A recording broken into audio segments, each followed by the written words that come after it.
آپ کیا سمجھتے ہیں کہ جو عورت کا پردے کا جو ایک کنسیپٹ ہے، یعنی جو ہمارے ایک روایتی کنسیپٹ ہے، بلکہ آپ بھی اس کو آرتھوڈاکس کنسیپٹ کو ہی مانتے ہیں نا، کنزرویٹو اپروچ، کہ یہ آواز کا بھی پردہ یہ سارا جناب میں تو اس سے بھی یہ کہا تھا کہ نہیں، آپ کیا سمجھتے ہیں کہ یہ غامدی صاحب جیسے جو لبرل لوگ ہیں انہوں نے آپ جیسے لوگوں کو عوام کی نظر میں زیرو نہیں کر دیا؟ عوام نے آپ کو مسترد نہیں کر دیا آپ جیسے لوگوں کو؟ آج عوام کی جو غالب اکثریت ہے وہ تو غامدی صاحب کو اس مسئلے میں فالو کرتی ہے، فالو اس لیے کر رہی ہے کہ وہ ماں سوائے چاند کرانوں کی۔ جی غامدی صاحب سے پہلے بھی وہ پردہ نہیں کرتی تھی، غامدی صاحب کی وجہ سے کسی برقی والے نے برقع نہیں اتار دیا، ایسا نہیں ہوا، وہ پہلے ہی لبرل تھے۔ تو میں اس پہ وہی بات کروں گا جو اشرف تھانوی صاحب نے بات کی تھی۔ اشرف تھانوی صاحب ایک گاؤں میں گئے تو وہاں پہ ہندو تھے یا شیعہ تھے؟ اچھا ٹھیک ہے، ہندو یا شیعہ؟ اچھا، تو اشرف تھانوی صاحب نے ان شیعوں سے پوچھا کہ تم میں اور ہندوؤں میں کیا فرق ہے؟ انہوں نے کہا کہ جی یہ 10 محرم کی نیاز نہیں دیتے، جلوس نہیں نکالتے، اور تازیانیاں نہیں نکالتے، اور ہم نکالتے ہیں۔ تو اشرف تھانوی صاحب نے پتہ کیا کہا؟ انہوں نے کہا یہ جو جلوس ہے نا 10 محرم کا اور ماتم، یہ تم نے کبھی نہیں چھوڑنا، یہ نکالتے رہنا، کم از کم ایک اسلام اور ہندوازم کا فرق تو قائم رہے گا نا۔ چلے وہ ایک بدعت کے زمرے میں صحیح، لیکن کم از کم ان کو احساس تو ہے نا کہ مسلمان وہ ہوتا ہے جو تعزیہ نکالے گا، اور جو بت کے آگے جھکتا ہے وہ ہندو ہوتا ہے۔ تو اشرف تھانوی ایک سنی ہو کے بھی، سنی العقیدہ ہو کے بھی انہوں نے اتنی ٹالرنس دکھائی کہ انہوں نے کہا چلو یہ نکالتے رہنا، کم از کم اس کے اوپر تو قائم رہو گے نا۔ اب میں آپ کے اس سوال کے اوپر ہوتا ہوں جو آپ نے سوال کیا کیا تھا، یہ عورت کا پردہ جو پردہ، ہاں، تو میں یہ کہتا ہوں کہ غامدی صاحب کی مہربانی ہے کہ جو بے پردہ عورتیں تھیں، جو پہلے ہی بے پردہ تھیں، ان کو بے پردہ ہی رکھا، اس کے بعد کم از کم نماز شروع کروا دی ہے۔ تعزیہ تو نکال ہی رہی ہے نا، وہ نکالتی رہے، ہم اس کے اوپر بھی خوش ہیں۔ ہمارے لیے پریشانی اس وقت ہوگی کہ جب کوئی باپردہ عورت اپنا نقاب اتار دے اور کہ جی میں غامدی صاحب سے متاثر ہوئی، پھر پریشانی والی اچھا بات۔ غامدی صاحب کے معاملے میں آپ وہ روایتی جوش نہیں دکھاتے کہ غامدی صاحب سے کیوں نہیں دکھائیں؟ آپ یہ اعتراض نہ لگے آپ کو مالی چندہ آنے لگ گیا؟ بالکل بالکل، میں اس اعتراض کو کھلے دل سے تسلیم کرتا ہوں کہ میں غامدی صاحب کا جب رد کرتا ہوں تو غصے میں نہیں آتا، اور میں کوئی سخت الفاظ استعمال نہیں کرتا، اس لیے کہ غامدی صاحب جب اپنے مخالفین پر برستے ہیں تو وہ بڑے ٹھنڈے الفاظ میں برستے ہیں، ٹھیک ہے۔ اچھا، جن مولویوں کے اوپر میں غصہ نکالتا ہوں وہ جب میرے پہ نکالتے ہیں یا اپنے مخالفین پہ، وہ مجھ سے زیادہ گندی لینگویج استعمال کرتے ہیں۔ میں تو پھر بھی الفاظ کے چناؤ میں گالم گلوچ نہیں کرتا، جھوٹا الزام نہیں لگاتا، لیکن وہ ہر حد کراس کر جاتے ہیں۔ وہ خود پہلے غامدی صاحب والے اخلاقیات لے آئیں، پھر میرا اعتراض لے لیں۔ طارق جمیل صاحب کے خلاف میرے قریب چڑھے ہوئے، آپ کسی کلپ میں دکھائیں کہ میں نے سخت زبان استعمال کی ہو؟ کیوں؟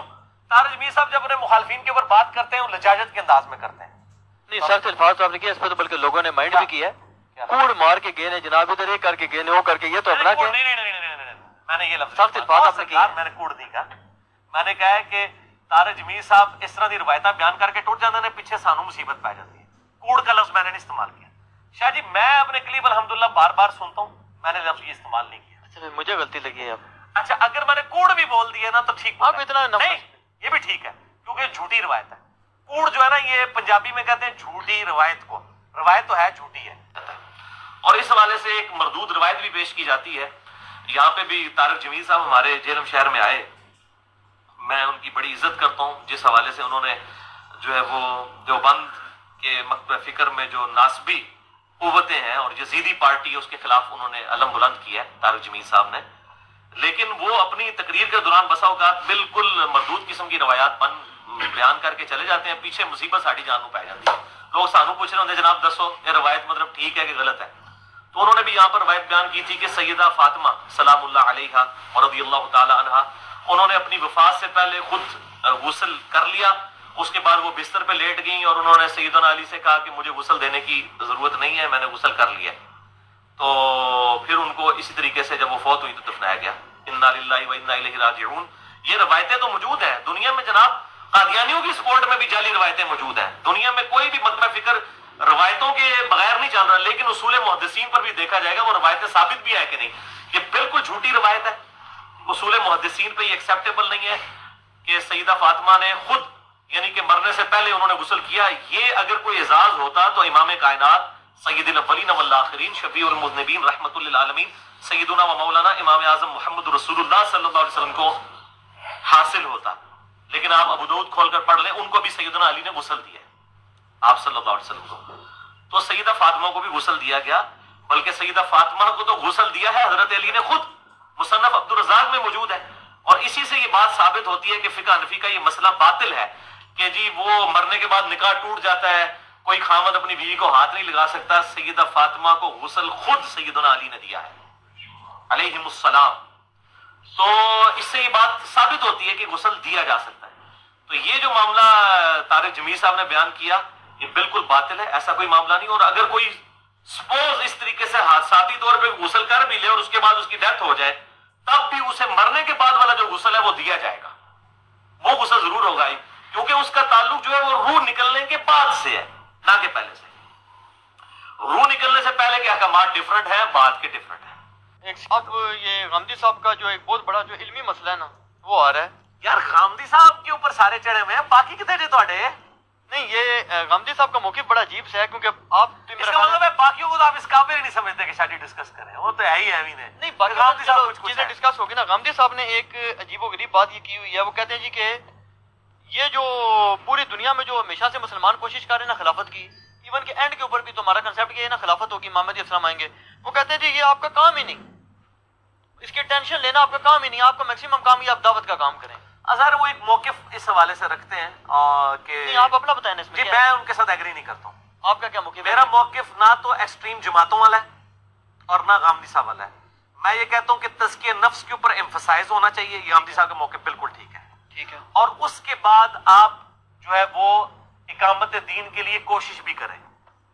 اقامت دین کی کوشش کو اتنا اپنے اوپر حاوی نہ کر لیں کہ آپ جناب فرائض ہی چھوڑنا شروع کر دیں اور آپ اس کو سب سے بڑا فرض اس اعتبار سے نہیں، اقامت دین تو یہ داعش بھی کہتی ہے ہم اقامت دین ہی کر رہے ہیں. تو جو جماعتیں اقامت دین کے لیے کام کر رہی ہیں، جماعت اسلامی ہوگی، تنظیم اسلامی ہوگی، کیا یہ داعش کے ماڈل کو صحیح سمجھتی ہیں؟ نہیں سمجھتی. نہیں تو انہوں نے پریکٹیکلی کیا کیا ہے؟ اوہو، تو یہ ان کے ماڈل کو صحیح نہیں سمجھتی نا. اس کا مطلب ہے اقامت دین کے ماڈل میں دونوں کا کوئی فرق پایا جاتا ہے نا. داعش کے بارے میں نے پہلے بھی کہا کہ مجھے ان کے حالات و واقعات نہیں پتا. میں یہاں بیٹھ کے چوتھے ملے کی کوئی بات نہیں کر سکتا. ہم تک جو کچھ پہنچ رہا ہے میڈیا کے ذریعے پہنچ رہا ہے. نہیں، یہ جو اس سے آپ مسئلہ جنرل فتویٰ لے سکتے ہیں کہ اگر کوئی ایسے ایسے سے کرے تو وہ کیا ہے. نہیں، مسئلہ جدوجہد عام مسلمان جو ہے کیا تنظیمیں بنا کے کریں، یہ تو پھر فساد ہوگا سارا. نہیں ہم تو جماعت اسلامی اور تنظیم اسلامی نے کون سا جناب اسلحہ اٹھا کے تو چڑھ دوڑی ہے حکومت پاکستان کے اوپر. لیکن جس وقت آپ جب آپ یہ تحریک کھولتے ہیں تو خلافتیں تو ایسی نافذ ہوتی رہی. کیا بلکہ اس پہ تو آپ وہ قاری نبڈار اور دوسرے لوگ نہیں، کہنے ابھی لگے جماعتوں ہیں. کی بات وہ کر کہتے ہیں جی آپ خلافت کی بات کرتے ہیں، آپ نے تو بڑی خلافتیں بھگتی ہیں پہلے بھی. وہ کہتے ہیں لاکھوں بندے قتل ہوئے. نہیں ٹھیک ہے، ان کی بات اپنی جگہ ٹھیک ہے، وہ تو ملوکیت میں بھی ہوئے ہیں، وہ تو ہر جگہ ہوئے ہیں. مسئلہ یہ ہے کہ اس وقت جو جماعتیں کام کر رہی ہیں کیا ان کی مسلح جدوجہد ہے پاکستان کے اندر؟ جن جماعتوں نے خلافت کا نام لے رہی ہیں، خام خواہ تو الزام نہ لگایا جائے. جماعت اسلامی والے ایک پولیٹیکل دھارے کے نہیں، اندر جماعت اسلامی والے کہہ رہے ہیں ہم نے خلافت نافذ کرنی ہے. اقامت دین کی بات تو کر رہے ہیں نا. مودودی صاحب نے یہ بات اٹھائی ہے نا خلافت و ملوکیت کے حوالے سے. ٹھیک ہے نا. جماعت پہلی دفعہ دنیا میں جماعت کے لیول کے اوپر کوئی جماعت اس طرح انٹرنیشنل لیول کے اوپر جماعت اسلامی بنائی گئی ہے نا. باقی تو سارے اس کی آپ سمجھ لیں بچے ہی ہیں نا. ٹھیک ہے نا. اس حوالے سے جماعتیں تو مطلب بعد میں بننی شروع ہوئی ہیں نا. ظاہر اس دور کے اندر ایک اجتہاد نے ایک معاملہ کیا کہ کیا ان جماعتوں نے اسلحہ اٹھا کے حکومت پاکستان یا فوج کے اوپر چڑھ دوڑے جماعت اسلامی والے یا تنظیم اسلامی والے؟ ایسا تو نہیں ہے. وہ اسی پولیٹیکل سسٹم کا حصہ ہے.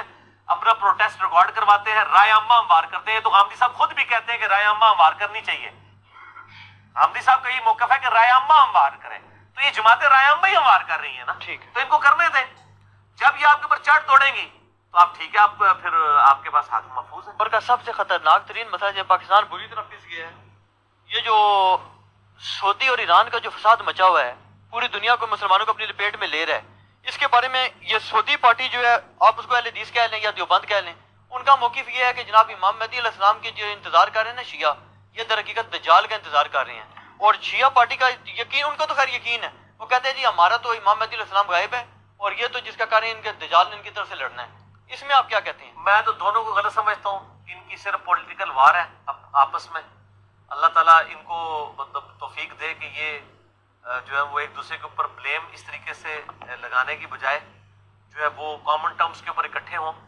اور مسلمانوں کو یہ دو گروہوں کے اندر جو بانٹ دیا ہوا ہے، ایک سنی بلاک اور شیعہ بلاک، پہلے یعنی مسلمان جو ہے وہ قتل و غارت کے اندر مبتلا ہوئے ہوئے اس حوالے سے.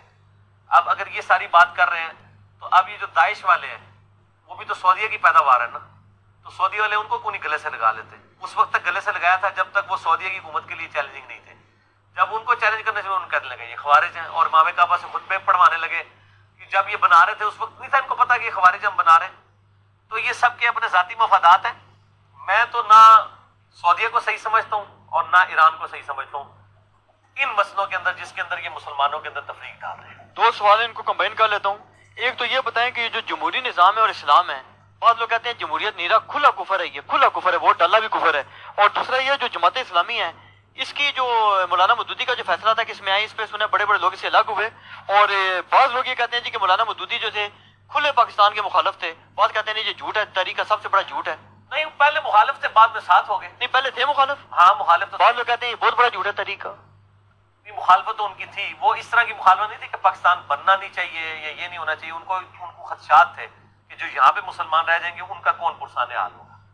اور ان کی للہ یہ تھی کہ جب پاکستان بن گیا ان کا ونس ٹھیک ہے یہ بن گیا تو اب ظاہر ہے کہ وہ پاکستان ہی ہجرت کر کے آگے تھے یہیں رہے ہیں تو وہ کوئی اس اعتبار سے ان کا کوئی مسئلہ نہیں ہے. اس طریقے سے تو کئی دیوبندی علماء تھے، احمد مدنی اور باقی لوگ جو ہیں جو شروع میں مخالف تھے بعد میں پھر وہ سسٹم کا حصہ بن گیا. اس میں کوئی ایسی بات تو نہیں تھی. تو یہ جمہوری نظام کفر ہے کہ نہیں؟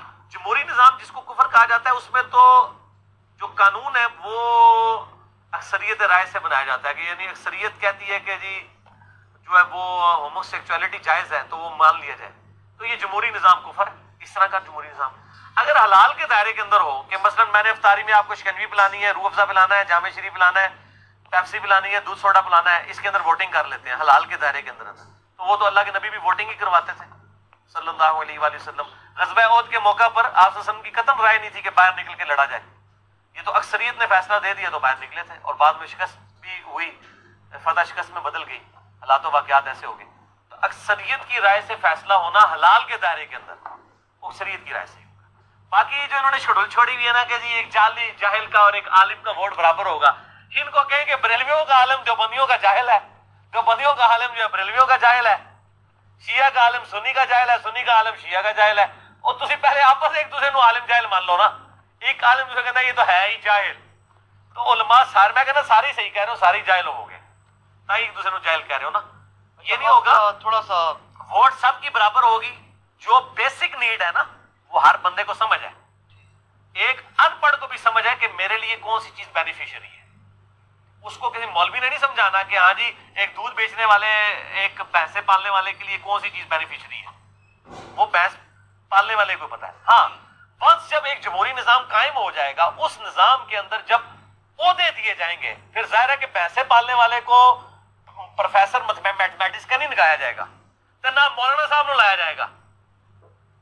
ٹھیک ہے نا. پھر میں پوچھاں گا ہاں جی ووٹ ہوں میتھمیٹکس سے پروفیسر دی ایک تے دو دے برابر کرا یا تہاڈی کرا کیونکہ تہاڈے میتھ تے نہیں آندی.